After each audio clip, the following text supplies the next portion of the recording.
Jagan సెక్యూరిటీపై TDP నేతలు అబద్ధపు ప్రచారం చేస్తున్నారని మాజీ మంత్రి అంబటి రాంబాబు ఆగ్రహం వ్యక్తం చేశారు. అబద్దాలు ప్రచారం చేయడంలో మంత్రి లోకేష్ గ్లోబల్స్ ను మించిపోయారని ఆరోపించారు. మాజీ సీఎం హోదా ప్రకారం సెక్యూరిటీ ఇవ్వకుండా ప్రజలను తప్పుదోవ పట్టిస్తున్నారని అన్నారు. ఒక పాత బుల్లెట్ ప్రూఫ్ కార్ ఇచ్చి ల్యాండ్ క్రూయిజర్లు ఇచ్చామని చెబుతున్నారని విమర్శించారు.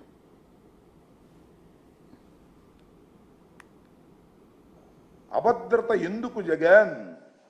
జెడ్+ భద్రత ఉన్నా ఇంకా అభద్రత ఎందుకు జగన్?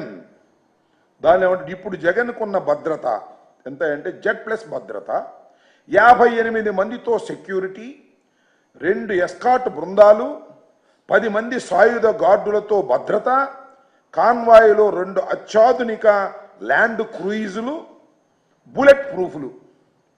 చూడండి, ఆయన నిన్న ట్వీట్ చేశాడు. నేను అడుగుతా ఉన్నా, చంద్రబాబు నాయుడు గారు కుమారులు మీరు, మంత్రివర్గంలో సభ్యులు మీరు, ఎందుకని ఇన్ని పచ్చి అబద్ధాలు ఆడతారు? ఇది ధర్మమేనా?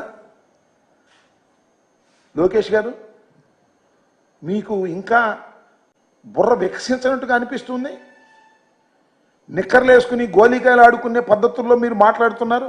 ల్యాండ్ క్రూయిజులు ఉన్నాయా? చూపించాయా బాబు? నాకు తెలియకూడతా. లోకేష్ గారు, నారా లోకేష్ గారు, ఎడ్యుకేషన్ మినిస్టర్ గారు, జగన్మోహన్ రెడ్డి గారి కాన్వాయ్లో ల్యాండ్ క్రూయిజులు ఉన్నాయి అని మాట్లాడుతున్నాడు.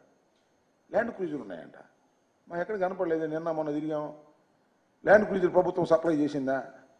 బుల్లెట్ ప్రూఫ్ కార్లు, కార్లు ఏంది? బుల్లెట్ ప్రూఫ్ కార్లు ఎన్ని ఉన్నాయబ్బా? బుల్లెట్ ప్రూఫ్ కార్లు అంటే బహువచనం వాడావు కదా. ఒక్క బుల్లెట్ ప్రూఫ్ కారు ఇచ్చారు. అది కూడా లోపభూయిష్టమైనటువంటి కారు. షెడ్లో ఉండి బాగు చేయకోకుండా పంపించారు. మొదటి రోజున ఆయనతో పాటు నేను కూడా ప్రయాణం చేశాను. వినుకొండ వెళ్ళేటప్పుడు ఇక్కడ ఇంటి దగ్గర ఆ బుల్లెట్ ప్రూఫ్ కారు ఎక్కాం. సఫారీ ఖచ్చితంగా టోల్ గేట్ యువతలే అనుకుంటా, అవతల గుర్తులేదు. వెళ్ళేటప్పటికి లోపల ఏసీ సరిగా రావడం లేదు. పైన వర్షం పడతా ఉంది. అద్దాలన్నిటికీ మంచు పట్టింది. దోవ కనపడటం లేదు. కుయ్ కుయ్యమని వెళ్తా ఉంది. వెళ్ళే పరిస్థితి లేదు.